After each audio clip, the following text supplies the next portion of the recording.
found it while clearing out my grandmother's attic, an antique music box covered in intricate carvings of dancing children. The key was missing, but when I lifted the lid, I caught a glimpse of delicate gears and a tarnished cylinder inside. At the local antique shop, the owner refused to touch it. Victorian mourning box, she whispered, backing away.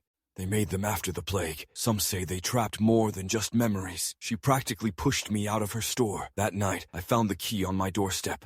I never heard it drop through the mail slot. The moment I wound the box, the temperature dropped. The melody was haunting, a lullaby I'd never heard before, yet somehow new. As it played, I noticed the carved children weren't dancing. They were running. The music stopped abruptly. In the silence, I heard children giggling somewhere in my house. Tiny footsteps pattered down my hallway, accompanied by the sound of small hands dragging along the walls. I slammed the box shut, but the giggling continued. In my bathroom mirror, I caught a glimpse of small, pale faces peering around the doorframe, wearing clothes from another century. When I turned, they ducked away, leaving tiny wet footprints on the floor. The next morning, the footprints were gone, but my walls were covered in childish drawings done in rust-colored paint. No, not paint. The antique shop owner finally returned my calls. They carried the plague in their music, she said. It was meant to trap their spirits, keep the disease from spreading. You have to bury the boat before they find new bodies to play in, before they find you. But when I went to get the box, I found it open, empty.